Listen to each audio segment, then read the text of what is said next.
Assalamualaikum warahmatullahi wabarakatuh.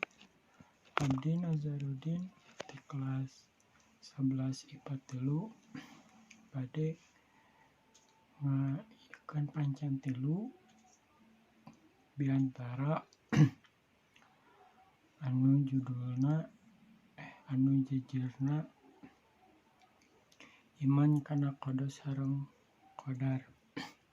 Langkung ti payun hayu urang ngayakeun rasa syukur urang sanggakeun ka Allah anu Maha Agung. Dina dinten ieu urang tiasa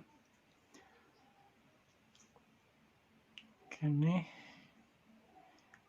ngalaksanakeun ibadah sareng ngalaksanakeun anu diparentah ku Allah Subhanahu wa taala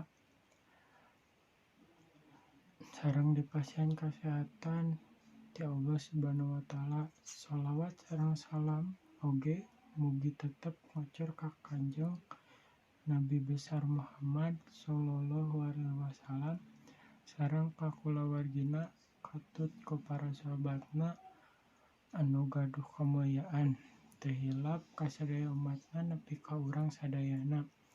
Amin. Ibu guru, Bu Ingrid sareng rerencangan anu dipika hormat, iman kana qada sareng qadar teh ngandung manfaat diantarana nyaeta bisa nguatkeun kaimanan jeung katakwaan, bisa nyadarkeun oge yen sanyana sagala perkara anu kajadian eta tos diatur ku Allah Subhanahu wa taala. Ayeuna qada sareng qadar oge bisa numbuhkeun kataguhan hate jeung kasabaran hate urang, sabab musibah atawa rintangan nu diharepan eta mangrupakeun katepatan ti Allah Subhanahu wa taala. Tah si katepatan eta teh teu tiasa dirubah salian ti izin Allah Subhanahu wa taala mah. Teu aya jalma anu tiasa ngarubah eta katepatan teh, sabab ti urang umur 4 bulan tinu kandungan ibu urang sadayana teh tah si takdir teh tos diseratkeun ku Allah teh. Urang bakal kapayuna kumaha, rezekina sakumaha, jodohna saha tah ti umur 4 bulan teh tos diseratkeun ku Allah teh. Maotna ge tos diseratkeun. Tah sadayana jalmi ge moal tiasa ngahindar tina eta mah, tina ketepatan Allah eta mah. Sanajan manehna nyamuni iman kana qada sareng qadar bisa numbuhkeun nikmat ti Allah sareng bisa ngadorong pikeun teruskeun ngucap syukur ka Allah teh.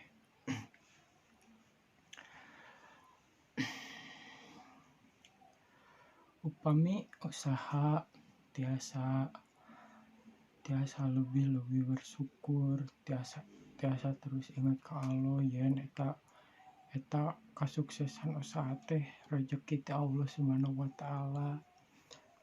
Tah si rasa syukur eta teh urang bacakeun rasa syukur eta teh cukup ku alhamdulillahirabbil alamin sareng terus ngadoa supaya si rasa syukur eta teh terus ngocor ka urang sadayanana sareng si rezekina nu terus ngocor ka urang sadayana.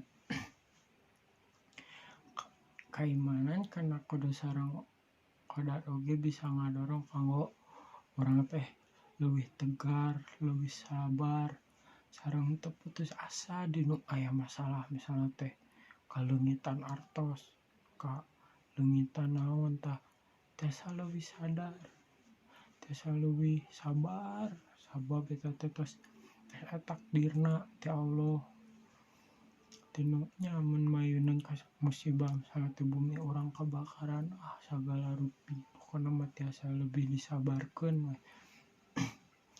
Sareng upami urang meunang musibah, bacaan anu sae anu ku urang ucapkeun nyaeta basaan istijra anu hartosna saenyana sagala sesuatu anu gaduh na teh Allah Subhanahu wa taala, sareng saenyana Allah urang sadayana mulih.